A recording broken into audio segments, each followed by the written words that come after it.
We are live. We are live. That's right. It's podcast number 111. And today, to start off, I'm here with Sam, otherwise known as Seventh Valkyrie. What up? This is Gerald, better known as Yes Elvis Lives. And we've got a lot to talk about today. Had an interesting weekend. For December, it's usually quite slow. But actually, a lot took place over the weekend. A lot of big game announcements. Well, okay, game announcements, I should say. A lot of reveals that were interesting in many ways.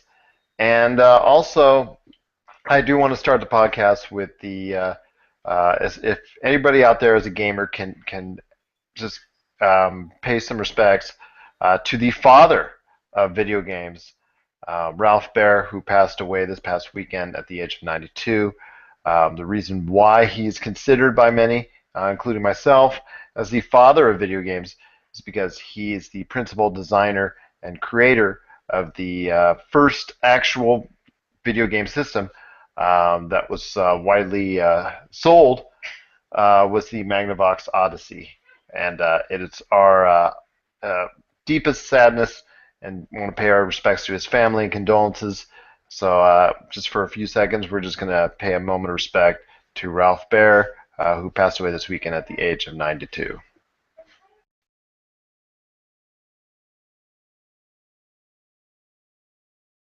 Okay, well, we're back, and thanks for hopefully everyone out there did get a chance to do that and pay respects to the great Ralph Baer.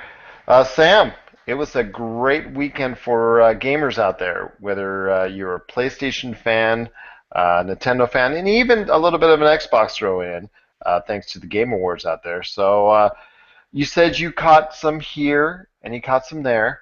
I I did. know, I know you've got Something that. on my computer is, hang on, something on my computer is making noise. Uh-oh, watch out. But I Hang just on, wanted to I've make got sure. everything going twice. I just reheard everything we just said.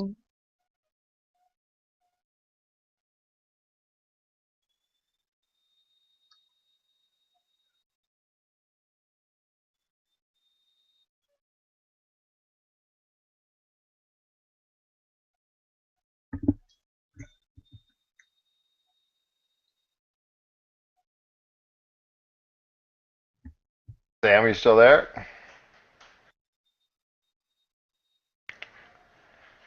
Sam, you still there? Alright, I'm here. Okay. I was hearing everything we just said looped. Okay. Are you with me now? Yes, we're back in the present. Okay. What's up? I'm That's right. here. So on Nothing. this next episode of Looper, Yeah. um, They're making a sequel and it's this podcast. and I probably yes, exactly. 'Cause, I'm sure Bruce Willis and doesn't want to be a part of it. Yeah, he's But here. He's in my living room. He's drinking coffee. He's there waiting you for go. his. Or you're about before you kill him. Anyways, back to the great weekend of video games. Yes. First off, for the gaming weekend, the gaming centric weekend was the Game Awards right out here in Las Vegas, beautiful Las Vegas, Nevada. It was hosted and produced, and from what I heard, yeah, self-financed by Jeff Keighley himself. He got a lot of cooperation from his friends in the video game industry. Props to him for trying to keep the legacy of the VGX alive and somewhat, it wasn't on Spike because Spike, obviously, for reasons which always comes down to ratings and advertising money, chose not to participate this year. So he had to do it via many gaming sites and also as well through the PSN and Xbox Live networks, and also through the Wii U as well. Don't want to dissuade. Excuse me. I don't want to forget them as well. So my question to you is: you actually have the list of winners. Were there any In the process of finding it. I had it up earlier. Dragon Age Inquisition, a game that you're actually going to be posting a review for later this You know week? it. That's correct. That won for Game of the Year, much to my chagrin. But What were you hoping for?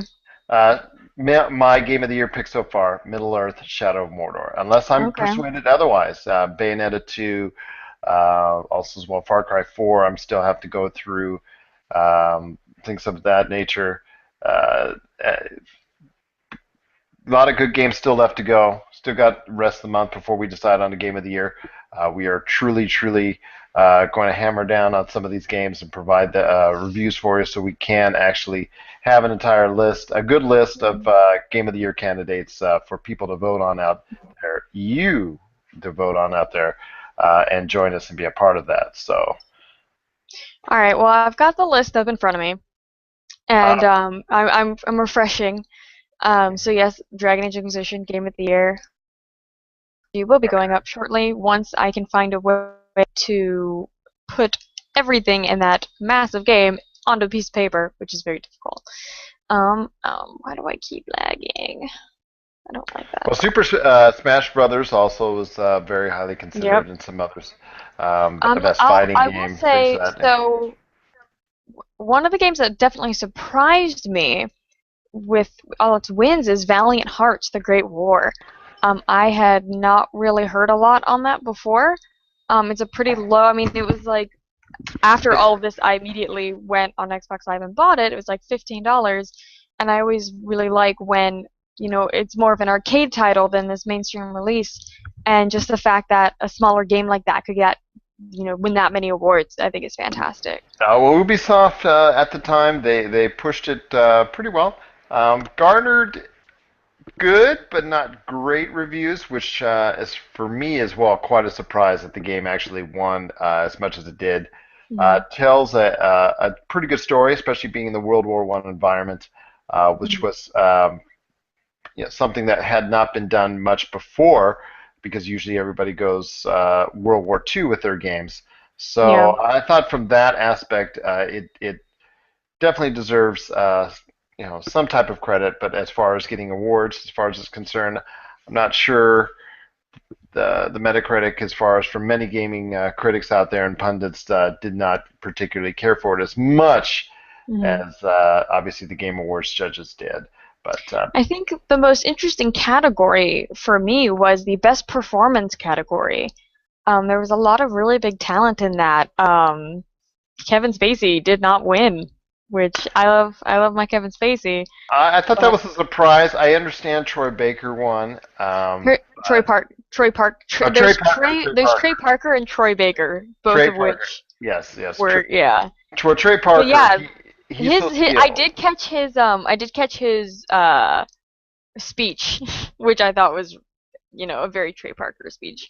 But I was kind of upset because also nominated for that category was, I don't remember her name, but the young woman who plays Clementine in the Walking Dead games. And she was nominated for voice acting for her role in Walking Dead Season 2. Yeah, And I think she did a phenomenal job with that. I haven't played Stick of Truth, but I've watched a lot of South Park, so I know how talented Trey Parker is and and his absolutely, range. and and Troy Baker was so good in The Last of Troy Us. Troy Baker's one.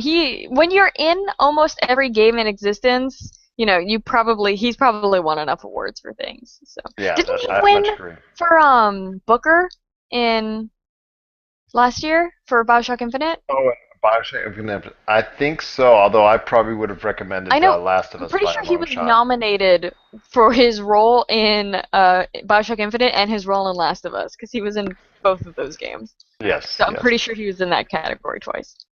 But I think as far as a whole, the Game Awards were uh, just seemingly everybody seems to rate the Game Awards based not off the awards and who gets what and which awards ultimately. It's what Hmm. kind of reveals did they show, and ultimately that seems to be the platform for the actual show to commence, and for the reason for the actual show to exist is for just the reveals from the different publishers and developers. Hmm. Um, and one thing that stuck out to me was the Zelda Wii U playthrough. Yeah. Uh, that looked very good. Looks very strong. I have, obviously, I had a lot of reservations about it beforehand, but they've been somewhat alleviated because the game looks like a definitely a strong contender for them, probably coming out next holiday season. So I think that looked very good. They had two games though in Adrift and Tacoma, which were fairly alike, where you're drifting somewhat in space and things are floating around you. And they Mm. kind of look the same to extent. If you catch the videos for Adrift and Tacoma, actually we'll put them on my page here in the next couple of days because I'm writing up an article on this past weekend. That was kind of a faux pas on their part and the Game Awards part because for actually showing two games that had the same kind of Mm. feel to it. But there were, The Witcher 3 obviously showed well. But I just, at this point in time, the Wii U Zelda definitely does, entice a lot of people because it looks pretty good. Unfortunately, the next day, Uncharted 4 came up like Dirty Harry would in a movie and just blew it away. But that's, neither here nor there. Um, your thoughts if you got to see any of the videos that were shown at the Game Awards? Well, naturally, I'm gonna be excited for Zelda. Like, I don't know if you expected any other kind of answer from me. Uncharted, you Um, got it. That 15 minutes of no, gameplay, Uncharted 4, just I don't have a PS4. I played the first Uncharted. I was like, this is it's two okay. I'd different rather be playing systems, Tomb mind you. Raider. It's two different systems, mind you, and Zelda But then is I on have the to Wii U. play all the other one. So many Uncharted It's games. just I don't it's care. I'd rather play Tomb Raider. I would rather pay for a Tomb Raider game than a you know than an Uncharted game. Drake standing on that rock. I played Tomb Raider extensively. Uh, Drake standing on that rock and showing the ocean, similar to what Lara Croft did in her game, it just blew it away. The best detailed graphics I've ever seen on any game. Period, and it's not even out yet, and they still haven't even finished it, which holds a lot of promise for the future. Whether or not it's fully executed on, we'll have to wait and see. So I'm tempering my Mm. enthusiasm. Trying to, anyways, for a little bit. But yeah, definitely what I saw. Even Aaron, who is a hardcore Nintendo fan and did not like pretty much anything else that went on that weekend, Mm. was actually enthused with quite a bit of that gameplay footage. Because even when somebody like that even admits it looks good. But the Game Awards, in and of itself, I know Chris was there live tweeting, and we appreciate all of his help on that. Level Up Expo for obviously giving a lot of access to us as well and helping us getting us into the actual theater itself. We want to say thank you to them. Um, Chris live tweeting from there. He was moved around. Saw, I guess, a lot of seat filling had to be done because of the lack of attendance, which Mm. doesn't bode well for the future of the Game Awards. But we'll have to wait and see. Like I said, um, I'm not sure. I'm think that the Game Awards going forward is a sound idea, unless really it's just somebody wants to pick it up because I know coming out of Jeff Keighley's pocket, no matter how deep it is, it's got to hurt some. So Mm. because there were a lot of freebies in this town with both the PlayStation Experience and also especially the Game Awards, which was quite in some ways very surprising to see as far as that's Mm. concerned because I was hoping for a little bit better response from the gaming fans out there, especially in Vegas. But If needless I to if say, I was in this state, I would have gone, yeah, I know you. You would have been right there, right in front. and I Would would have imagine. made a million friends. I would have befriended every single person there, and I would have gotten to see Tim Schafer, And Imagine and I Dragons. would have. Oh well, I don't actually care about that. Okay. But Tim Schafer, Tim Schafer, if you were watching this, I really want to hug you. You had your chance. You walked right by me. Sorry. Well, you should have given him a hug for me, and been like, this is from someone not as creepy as me. Okay, fair enough. I'll have to, yeah, Next time you yeah, see Tim. next time. Hold up my cell phone and say, this person wants to hug you, but she can't. She's in another state. But anyways, the Game Awards, pretty strong. Nothing really outrageous. I think that's probably the best way of saying it. There were choices that didn't really infuriate fans to any extent. Mm. Just maybe they would have chosen something else over another, but it wasn't. There have been Game Awards in the past, VGXs in the past, which had caused a lot of controversy, and I guess today, that day was not to be, which is good, which is good. And like I said, I hope there's going to be more in the future. I'm just not sold on it, and I know a lot of other people are not, and just see it as a way to um, these publishers and developers to show off their videos, which they can do in different forums in other places. like the PlayStation experience. But we'll Nice segue. yes, yes. We talked about the Uncharted 4 reveal as far as gameplay is concerned. That was probably the biggest news from there for many casual fans. It looks tremendous, death glitch aside, and it just really just looks like to be something that a lot of fans will hopefully be looking forward to this time holiday next year. I do want to talk about the Vita because I know I'm excited to talk about the Vita because I never get to talk about the Vita. I have well. one. And Have that's something, one, and but that's something Sony PlayStation has been accused of ignoring in the recent past, and I'm very disappointed the way that they have treated it on a lot of occasions. This past weekend, they did make a lot of announcements of a lot of games, seven to be exact, that are coming to the PlayStation Vita. The only question I have is, are you concerned that none of them are an original IP for that format, or just are you okay with just them being either add-ons that are also going to be on the PlayStation 4 or PC ports heading over, or previous ports from other consoles and whatnot? I'm not disappointed that that is the case. I think that right now something is better than nothing. Mhm. I don't know if there's enough money. I mean, it's not that they have a ton of money, but I don't know if they're willing to invest enough money to take a chance on these exclusives because it's a common platform. It might not pay off for them to have exclusive titles right now. But Mhm. let's kind of get the ball rolling, which they should have done. Like this should have been how the Vita launched. Is all like having title systems or getting ones that aren't necessarily exclusives but getting stuff onto the Vita just to get that ball rolling. So they're doing it now, which is a good way to go. It should have happened sooner, but it didn't. So let's just keep moving forward. I think it's definitely going to open some doors for later potential of getting some exclusive titles on there. But right now they need to get the system in people's hands. So like for me, like there's a lot of games that I don't have a PS4 I can't play, but oh, they're also on Vita. So And that I works for agree with me. you to an extent, but as I said with I'd stated I'll just tease this for discussion that Aaron and I had on the show floor, which will be coming up in an audio format. It's coming up soon to our yourgamesource.com website. Um, I just think that the Vita should have been coming out second after the PlayStation 4, and I think it would have been much more attractive, especially with a remote play feature.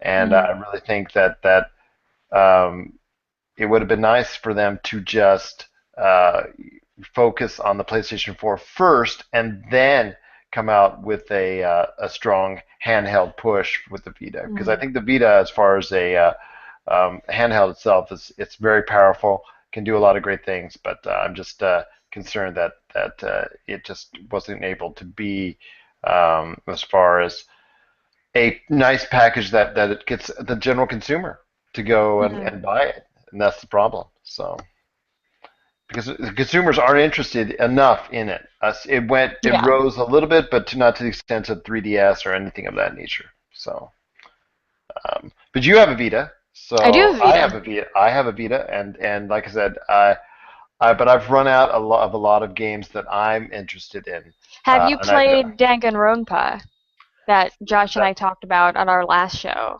have only touched on a little bit. It's just not for me. It's just Oh, those type of you not like the reading part? That's a struggle no, for a lot of no. people. It's struggle, and JRPGs are a mixed bag for me, and it's really hard if JRPGs are not your thing entirely. Like with me, I can it, go back and forth on it. The Vita's really a hard sell. So Hmm. I've got several games. I got over a dozen games right now on it, and I do play it. I do use it. My girls use it, but For it's me, a lot of the games I own on Vita are PS1 games from the PlayStation Network. It's mostly what I'm playing Final Fantasy IX on my Vita right now. tough. And which leads me, Final Fantasy. And Square Enix near the end of the conference, they were, how should I say this? Kind enough, I guess, quote unquote, kind enough to announce that Final Fantasy VII was coming to the PlayStation 4. which gave everybody instant excitement as far as so many individuals wanting to see um, that classic game from the past put on more modern formats. And everybody just assumes, since everybody's doing HD remakes, that hey, Square Enix is going to do too. But guess what happened, Sam? Oh, what happened? Well, I'm sure you and most of the internet audience has already found out that unfortunately it's going to be just the port of the PC remake from the 1990s in all its polygonal glory. So, Polygonal? polygonal. You say polygon, yeah, yeah, polygonal's better. It's just not looking good. It's not looking healthy. But it's Final Fantasy VII, and even though people are outraged and making memes and all that good stuff and gifs about it and laughing up a storm and trying to make fun of Square Enix and calling Square Enix lazy and calling Square Enix greedy for just throwing up a cheesy port from the 90s up there, people are going to buy it, Yep, and they're, and doesn't they're going to matter. over They and they're do going to not care. and they're going to overprice for it, Yep. just like they do their iOS games, but they're going to make money off it because people keep shelling out money, and it's a shame. I'll Um, probably get it too. I own it. I own Final Fantasy VII. I own the original PlayStation disc. so I that tells own me you're in going to go get a PlayStation 4, correct? I might have to because I own it on original, I own it on PSN, I own it on Steam, and if it's gonna be released on another platform, I'm gonna have to buy it on that too. Yes. So I'm telling you right now, it's just a shame that they don't give it the love that it deserves. That they're just doing what many are calling a band-aid Yeah. service to the fans, as far as that's concerned. And I'm just disappointed that they. This is the same company that upon the initial PlayStation announcements told us to hold on. We will have something for you. Just bear it. I think if I remember them correctly saying that at one point in time. Um, and if this was what you know we were waiting for, then that's truly disappointing because I think Square Enix needs to really reevaluate themselves as a company, how Mm. they do things. I understand that there's been issues with some of the domestic games, the Hitman series not getting as much as they want.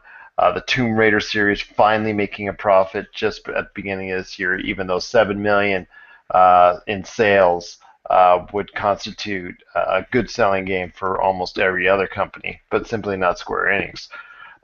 So it's just I see that company just not having really a clue on how to treat its fans properly and giving its fans what they deserve and what they love. And a Final Fantasy VII product on the PlayStation 4 with a full HD 1080 remaster is definitely warranted and deserved. But that's just me. So just me. It would be difficult though. Like I know they did the 10 and 10-2 remaster. It's like that was already on the PS2. That wasn't nearly as difficult. I think having to go all the way back to Final Fantasy VII and trying to Yeah. update that would take time and money. And it's like it would be probably an easier profit just to re-release it instead of doing an entire HD remaster because that would just take a lot of time and resources that I don't think they're willing to spend.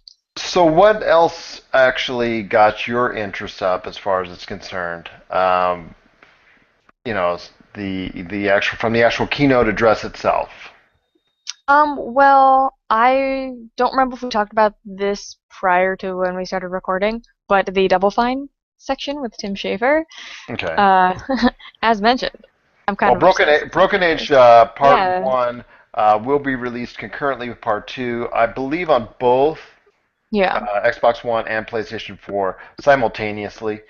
So it's not like it's So for exclusive me, there. like, I got Broken Age, the first chapter, because it was initially only available on PC, and so I played the first chapter, and it was awesome. But now that they said it's also coming to Vita, and I think it would play very well on a Vita, if I'm not mistaken. And then Grim Fandango Yes, remastered. Grim Fandango. I'm so I excited. did see That's gonna that. be on Vita. I did see that in action on the show floor, and Oh, awesome. that they at least they've tried to make that look a lot better, Hmm. unlike Square Enix. So they're making the effort to try and bring some fan service. So that is greatly much appreciated. Yeah. And So that whole section, I was just fangirling all over the place. It was yeah. just all these amazing Double Fine titles, and I get to there have it were in the game. There were a lot of smaller release game. There were smaller games that were also talked about a great deal being introduced to the public. Well, the one that stands out to me is by coming from Sony Santa Monica in conjunction with David Jaffe, who was part of the obviously the creator of the God of War series and part of the actual Sony Santa Monica experience, but now he's created his own company to work in conjunction with Sony Santa Monica, and their game is called Drawn to Death, which is a third-person multiplayer shooter based in the world off of a teenage boy's notebook. And I just think the creativity level goes wild and wacky. And if I got a chance to see this on the showroom floor, I got little bits and pieces of it actually on our YouTube GameSource YouTube site. It's not the greatest because they were had to try to do it in secret because they wouldn't literally allow me to take video footage. We're kind of not happy with that. Many of the places were, as if you see any of the videos I got, they were telling me to stop recording and whatnot. But I did get some action with it. It looks like it's a different game as far as it plays a lot like every third multiplayer shooter, but in that different world, that different environment, it really looks like it can be a lot of fun for at least a little while. Did you get a chance to see that? I did not know. Oh, well, you should when you get a chance. It really is. Um, I just really enjoyed it. It was it looks like a fun game. It's in pre-alpha, so Oh, okay. it's still a long way to go before it comes out. I know there were other games like Loadout, which is coming next week, which looks like a lot of fun. The Team Fortressy type game, and it's a PC. I believe it's Oh, a I did PC see transfer. the Orcs Must Die. Yes, I was really excited about that Orcs Must Die is because I out played Orcs there. Must Die 2 to death. Unchained. I It's played Orcs Must so Die much. Unchained. Well, no, I Unchained. mean I played 2 Yeah. extensively, every piece of it. So I think it'll be really I think it's really interesting how you also get to play the other side. Um, what else we can talk about? The Forest looked pretty good because that combined a first-person survival element with a little bit of um, building aspects and as far as what you need to set up and things of that nature. Also, as well, I did think Kill Strain seemed to go over very well, Mm, which is a five versus two aspect, which has a little bit of evolve. And also a little bit of other elements from top-down shooting aspects, yeah. Dota, things of that nature. Um, it looked pretty good. I got some coverage of that. It's not the greatest. Again, on the show floor, I kept getting bumps, so that it kept getting blurry. So I apologize for that. But it is there. It looks okay. It seems from the level of people response on it, and thank you for watching it. By the way, the level of response is just, it seems to be very high on that game. Um, Mm, Temple of Osiris for Laura Croft was there. It looked pretty good. But overall, there was a lot of smaller games that were announced. Tearaway also was shown. That's coming to mm, the PS4. The port to the PS4 with enhanced features. That looks like a little bit of fun. And I just overall the PlayStation experience what didn't wow anybody outside the Uncharted 4 yeah. reveal, but it definitely was just a nice service to its fans, a nice appreciation for. Joe, do you know who the biggest PlayStation fan is that we know? Because Ooh, I've got him right here. and who would that be? Why, it's Corey, of course. He's here to hang out with us. The biggest PlayStation fan in the world. Hey Corey, what's up? The original C, from what I was Oh, told. yes, I am the original C. C So, podcast, that's me. tell us your thoughts, Corey, on the actual PlayStation experience. Well, I thought all of it was dumb because Microsoft is way better and Xbox rules. So everybody who likes PlayStation is dumb. And that's Corey to a T. I appreciate your time. Yeah, I of know. course. Yeah, I'm gonna go back to working at Best Buy during Christmas season and wanting to kill everybody. Yes, yes, and that video game cage of his that they constructed. Literally, folks, it's a video game cage that they did. So it was kind of amusing to see this hand stick out giving games during the course of the Black Friday shopping season. But um, thank you, Corey, for joining us. A little bit, you Yeah, know, thanks, buddy. Appreciate it. Love I you. know, I know your time is valuable. And there's Oh, Adam. Speaking of special guests from our staff, it's Adam. How are you, sir? Good. Can you I hear me? appreciate a lot of invites later, and I apologize for that. It got you there. yay!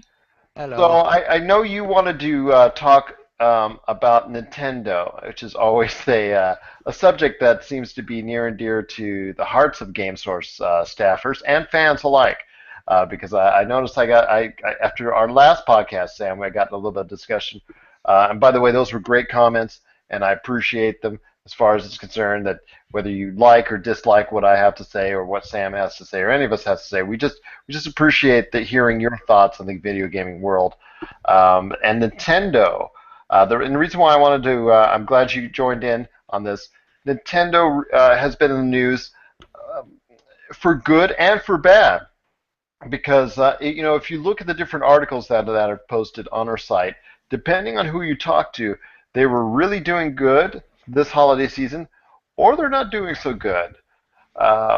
So what do you want to touch on first when you're talking about this? Because the reason why I say is because there's a couple articles, and primarily that I want to talk about.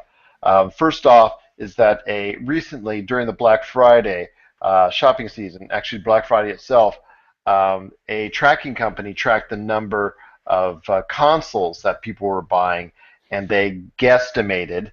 But I guess they contacted, over 100,000 people as far as it's concerned to get this guesstimate. That they said that while over 50% of people bought the Xbox One bundles, most assumingly because the price was down to, in many areas, 329, Right.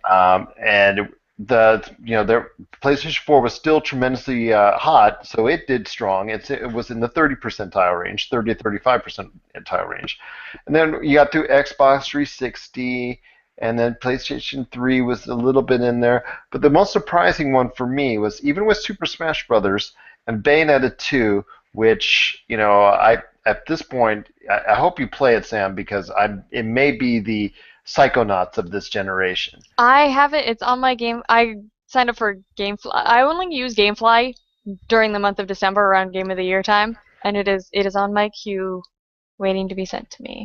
And even with those great games that are just released out on the Wii U, they guesstimated that only about 6% of consoles were Wii U's going out of retail stores, which to me is still concerning. But then you read the good news that was I just posted the other day on our GameSource Facebook site that certain financial analysts are reporting a big, big jump in sales for Nintendo. And personally, I also agree with that one as well because I've heard of a lot of the news where you can't find excuse me, not the GameStop, the GameCube adapter. You can't find that anywhere in stores. The Super Smash Brothers seems to be selling well with current Wii U owners. Yeah, Um, because if you have a Wii U, there's absolutely no reason for you to not have Super Smash Brothers. and I agree with you. It seems like it's an outstanding fighting game. I've got my to play it a little bit, and I just whatever I play, I have fun. It's just a fun game. Um, the amiibos, as far as whether you want to buy the amiibos because they might have a manufacturing defect, it might be rare, or just for the amiibos themselves. Make me a Zero Suit. Make me a Zero Suit amiibo. I know it's coming out, but I'll buy it as soon as you put it on a shelf. Well, Samus, if you find one with the two gun arms, boom, eBay right there for you. Serious. Cause, Adam, 'cause say something. You're just sitting there like a creeper. Well, it wasn't much of a time to talk there. well, You just gotta jump in over Gerald. You can't wait. You can't wait well, with Gerald. You have I'll to just just find your in. I'll just leave it with this because I don't want to get too Nick on you, and I apologize for that. Nick Um, is an adjective. um, what are your thoughts on how well Nintendo's doing? Because I think they are doing substantially better than this time last year, but Right. I do think they have a ways to go as as far as the Wii U is concerned. Right, and it's going back to the market share numbers of the article that you had posted, where the Xbox One was over 50%, and that's very likely, as you said, because of the price drop. It's I don't know that they gave exact numbers, and obviously this was more of an overview than anything else. It's 6% of the black market, or not black market, Black Friday sales could still be a substantial amount of units that got moved. So it's kind of important to keep in mind, I guess, or I would say, you know, that Well, what, 6% can still be a lot of moved units. but what would you attribute maybe getting a higher amount for the Wii U's? What could you, if you were Reggie, or if you were in Japan right now, back to say June or July when these decisions are being made for Black Friday, what would you have done to maybe secure yourself a larger part of that market share? That's a tough one. I mean, a price drop would obviously probably have moved units. Um, I don't know. I don't know that there is necessarily something that they can do. I would say that the market share for the Xbox One probably would have been a lot less had they not done the price drop. Because they did that like, right before Black Friday or on Black Friday. It was a very obvious push to get more units out the door. Um, and I don't think there's necessarily, unless they wanted to drop the price, not necessarily much they could have done, because the people who are gonna buy a Wii U for Mario Kart, like me, bought it for Mario Kart. People who are gonna buy it for Smash are gonna buy it for Smash. There's it's just having it goes back to games, having games people want, so on and so forth. So unless you do something like a substantial price drop, it's kind of hard to move units if you don't have stuff people want to play.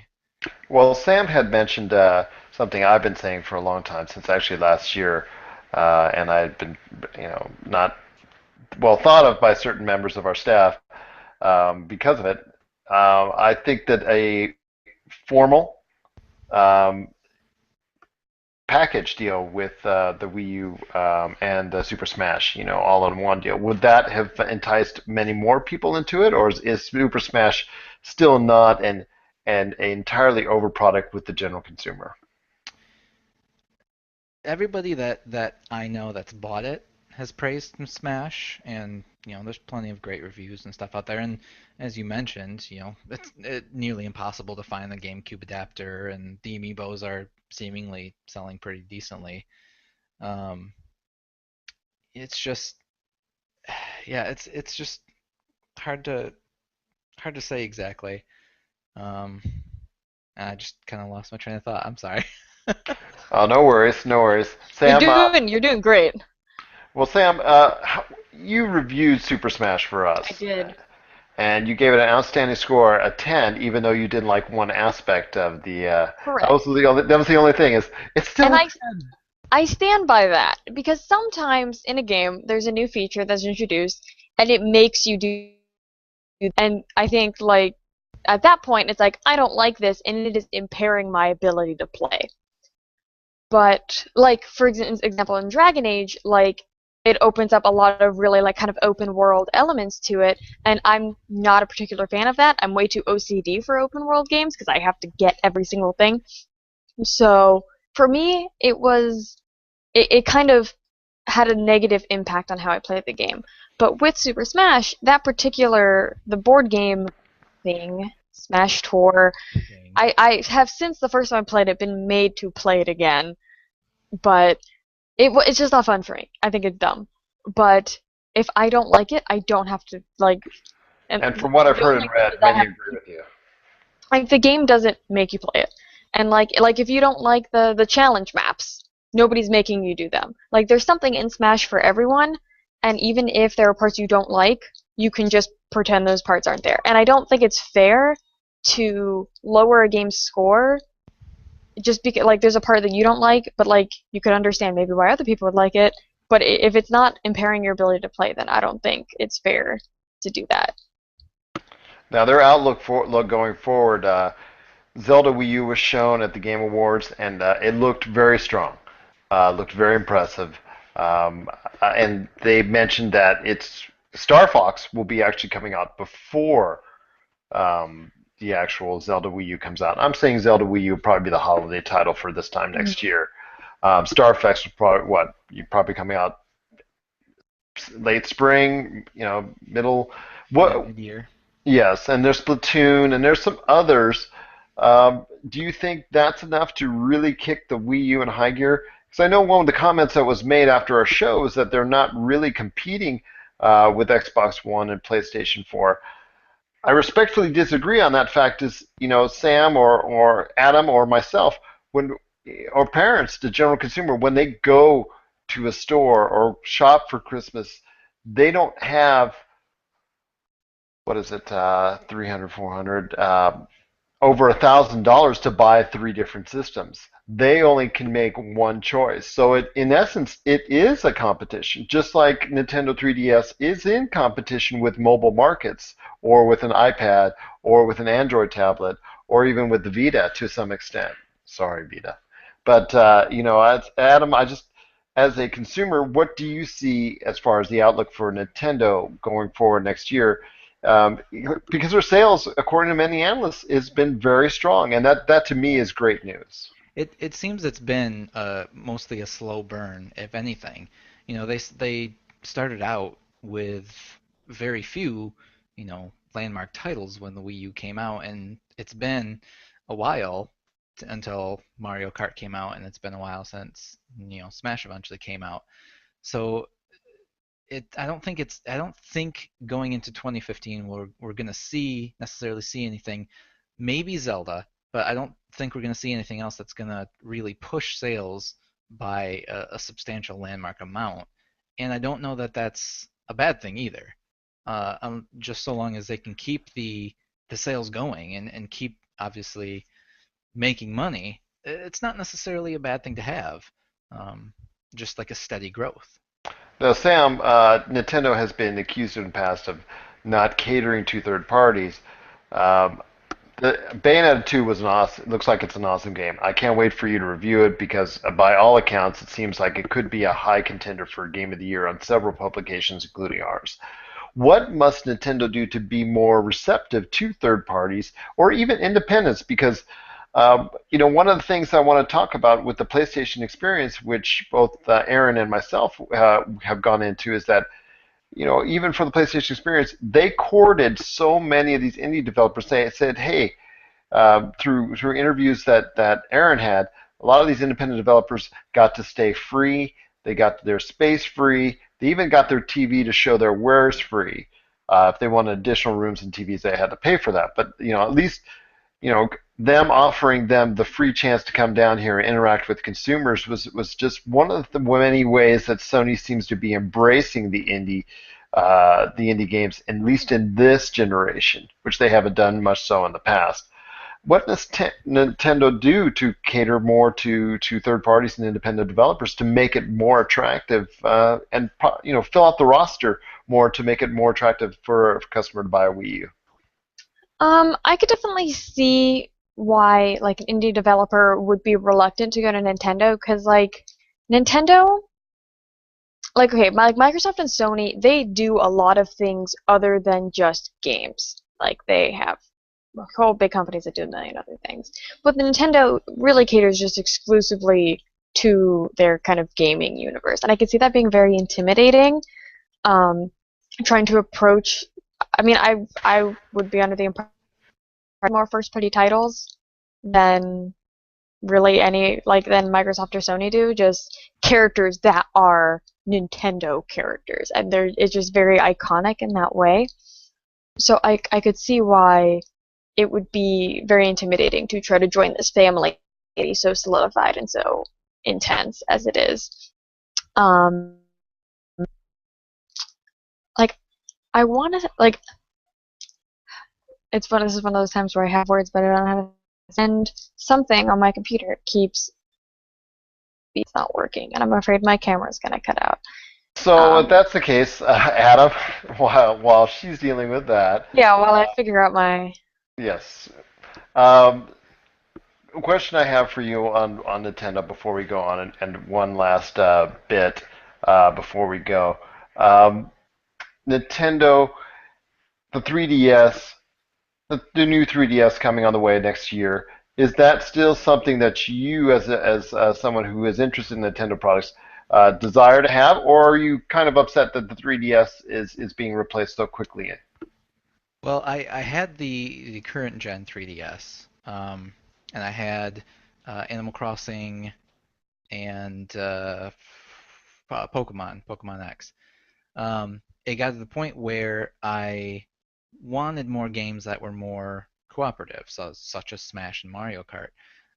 And those games are available on the 3DS, but they're, in the point where you have to have people who have other 3DSs around, which, you know, at least with my group of friends is very few, and the only people who have other 3DSs are generally far away, and I'm not hanging out with them as much. So I actually ended up selling my 3DS. And I had read about the new version of the 3DS. The thing that troubles me most about the new 3DS is that there are going to be games that are exclusive to it, that are only going to work with the new hardware, and not, are not going to work on the older 3DS hardware. So it kind of bothers me in that regard that there's going to be some exclusive games to the new 3DS, and it really also depends on how they market it.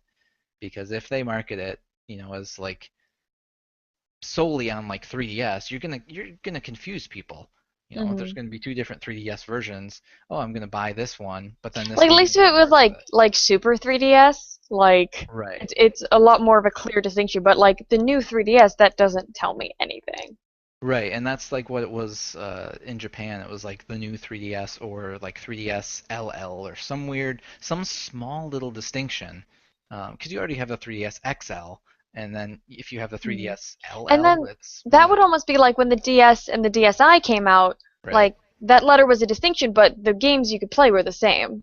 Well, I just think that for me, the confusion comes with the fact it does come with an extra nub, but also the fact that certain games like the new Xenoblade Chronicles will be released and will be only playable for that new 3DS, which is Right. kind of going to anger lots of 3DS owners. I know it would me because I know Jeremiah for one,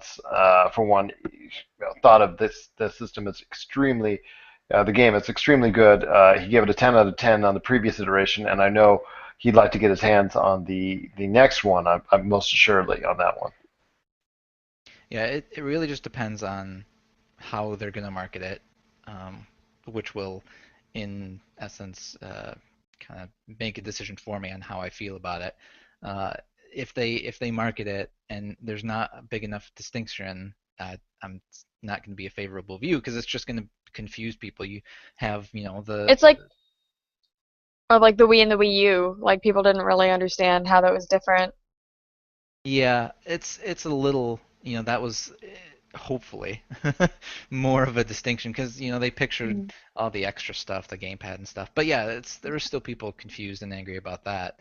Um, but Like you if they have, called it the new Wii, like right, that wouldn't have made any sense. you think about parents who don't know that much about video games or similar people buying gifts or whatnot. They walk in, they see this 3DS and this 3DS. They're not going to know which to choose. Hmm. You know, they're And I know it's going to make a lot of parents unhappy when their kid tells them, "Oh, I got to buy the new 3DS," and you just bought them a 3DS this past Christmas. right. So And they're gonna say, "Why is this one more expensive? Why is it different?" Like it's just, I think they should have played that much more skillfully on the naming convention because it's gonna be confusion across the board. Yeah. I agree with you on that one. Uh, Nintendo been a little iffy about all that kind of stuff, all the consumer friendliness, and in my opinion at least, because they apparently just announced, or it's been reported that they've stopped production of the three limited edition amiibos of the current run, which were the Villager, the Wii Fit Trainer, Hmm. and Marth. They're not making them anymore. They're out of print. and they were limited to begin with. They're in my local store. There were only two of each of those, and they were gone within the first few weeks, if that, of the release of the amiibos. And then they also apparently announced, or it was reported, that the GameCube adapter is essentially out of print. They're not going to produce any more of those. And that thing, you can't find that, Hmm. within a 50-mile radius. If you're anywhere that's has a You'll lot. just have to do what I did and buy the limited edition controllers that hook into the Wii remote. I I got the think Mario and Peach ones. And thankful. that's a mistake on Nintendo's part with the Yeah. GameCube adapter because if they want going forward for Super Smash to continue to be a success, you have to be able to play it with the best controller possible. Am I Yeah, wrong? we fight over because I have the two GameCube controllers and two Pro controllers, and it's always a fight over who gets the GameCube controllers. Yeah, thankfully I was able to snatch an adapter for myself, but just hearing that news that, hey, we're not going to make any more, and these things, I mean, they retailed for what, $30? Hmm. You look on eBay, they were selling for $70. You look on eBay after the announcement that they're out of print, they've shot up another 10, $20. And then, Wow. yeah, with the Marth amiibo at least, when it was, before the news, things go for $13. It was going on eBay for $30. You look now after that announcement, it's going for 60. So, and then yeah, the package deal, the $100 package for the game, the adapter, and the controller, that goes for $100. Selling for twice that on eBay, you know, Hmm. and that goes back to bundling Smash with the Wii U. The package deal was only $10 less than what you would have spent purchasing them separately. And sure, $10 is $10, but it's only $10. You in some regards you expect when you're buying a package to get a little bit more of a discount. So had Nintendo packaged a Wii U with Smash and stuff like that, if it was only a $10 savings, it would have been but had they given a substantial discount, it probably wouldn't have been too bad. Hmm. Well, especially at this time of the year when you have a lot of non-gamers buying game systems. And they're buying game systems and they want it as easy as possible. They want to go in, they're not always going to get helped. They want to go into these retail entities or buy online on these retail entities and just get whatever they need to get, one sweet package, and that's it. Because their time is precious, just like ours is, and they don't really want to, have to go and get this piece and this piece and this piece, and then, or if they don't get all these pieces, show up on Christmas Day, little Johnny or little Erica opens the package, and well, they're gonna say, "Where's the GameCube adapter?"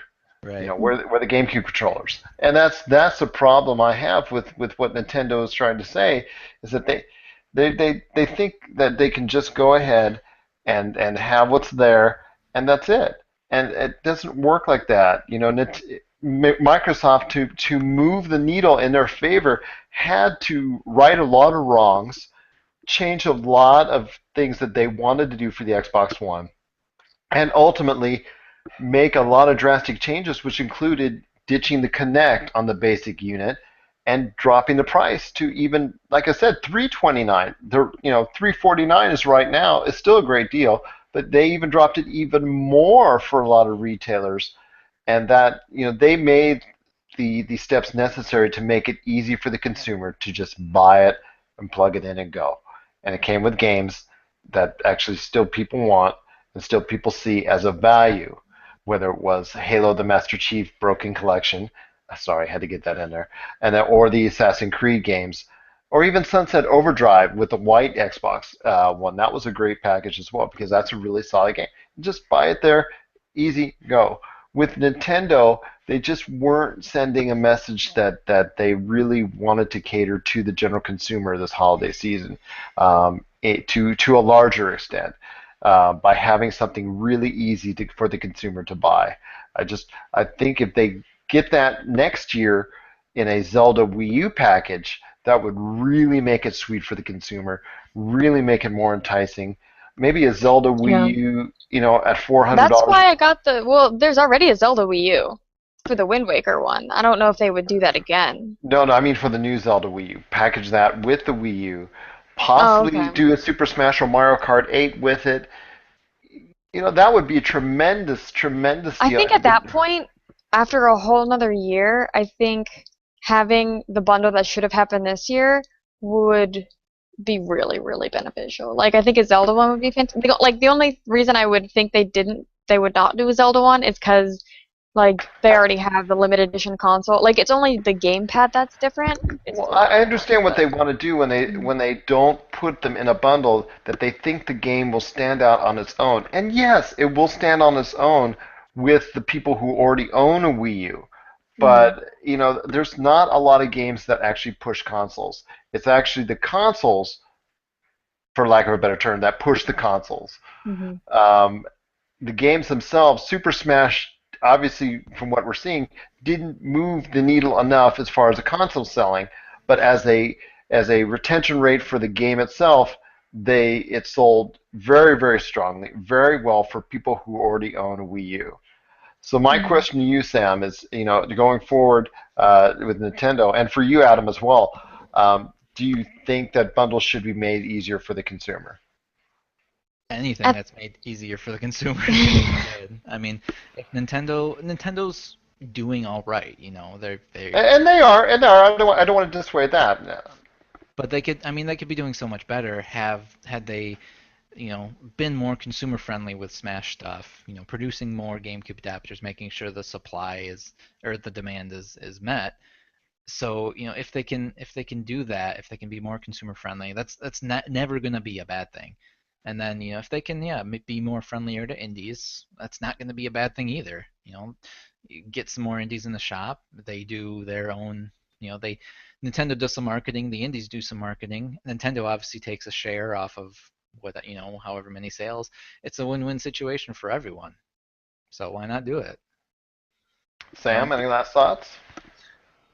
as far as the bundle bit is concerned, like I'm just worried if they decide to do a bundle however many months from now, I don't know what game they're gonna put in it.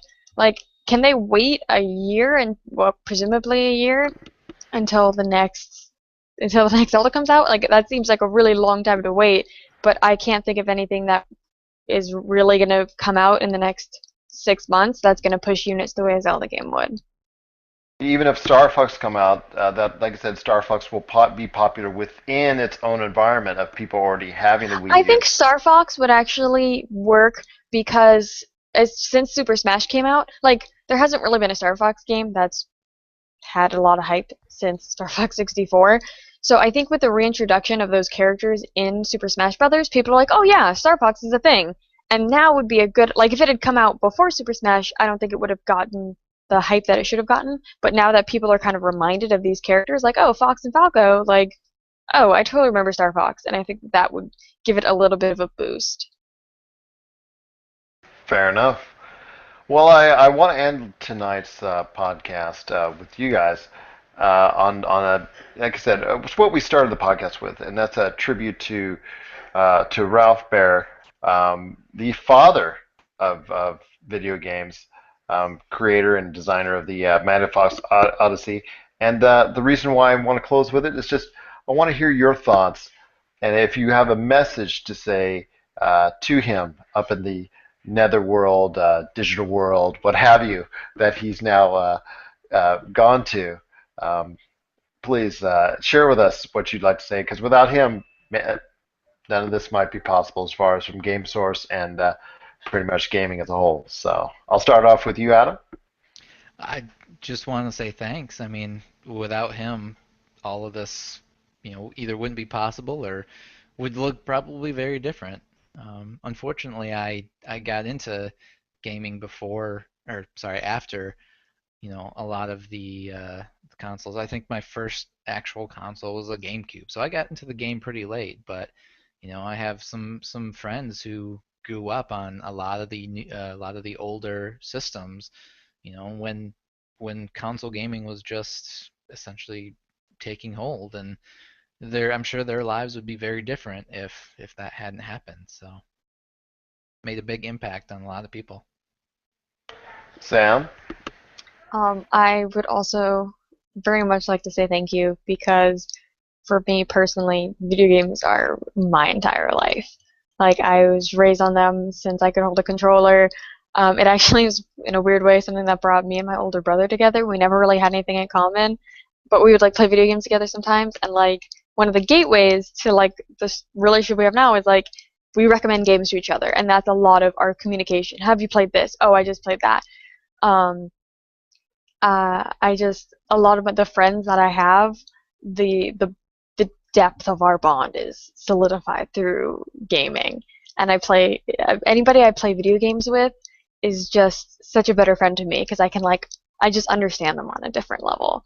And like I just my whole this is like my life. I can't imagine what it would be if I wasn't a gamer. So Well, that was really good from both of you. well, and Gerald, I know that when you were born, video games I didn't exist yet. So how was that transition of being a young man and being like, what are video? This thing's never gonna last. knew you were gonna go there. I just Oh, so you knew, knew. you knew. It's if you were did Nick Woods, Yep. Um, first of all, I just want to say to his family again, my condolences and my respects to them, and to Ralph Baer himself, wherever you're at. Just thank you from the bottom of my heart for introducing the world to gaming and being the key force in creating the Magnavox Odyssey, which was predecessor to all that we have today. I remember I said I've owned the first one I owned was a Pong, but I really didn't get into gaming until that the magical day my dad took me to a department store called the Treasury from way back when, and got me that awesome all-in-one Atari 2600 system with all the different pictures that you saw, and I was just overwhelmed once I got it plugged in, and just as a young kid, just imagining my time and enjoying everything about that, playing at the arcades, playing at the local liquor stores, arcades, machines as well, going to the arcades in the malls. Just many years have gone by with great memories and fond memories of video games. I've owned, I think, over 12 systems in my entire life. And I've just been so appreciative of what he introduced to this world. And I'm now passing that love that I have to my children. My young daughter is 6 and 9. And I just appreciate everything that he did because if it weren't for that, I wouldn't have met you, Adam, and I wouldn't have met you, Sam, and I would have met Jamie. Oh, there you go, and Jamie, and everybody else. Just run off the list from Bryce, Sarah, uh, Jeremiah, Steph. Just the entire Josh, just the entire list of people that have been a great part of the staff, and that I hopefully we will meet in the future that would like to be a part of our staff going forward. GameSource wouldn't exist, and that would be truly a shame indeed. Because the most importantly, I wouldn't have met the wonderful people that you guys are, and that everybody else associated with GameSource has been all about. So I owe a credit debt. I have a debt of gratitude to you that I can never pay, Ralph. And my best to you, and up there in the Nether Digital region. I hope you're inventing the games of the future for all of us here down here on planet Earth. So He's ascended to the grid. there you go. Tron, yes, doing the Tron. He'll come back maybe as Jeff Bridges, but Jeff Bridges.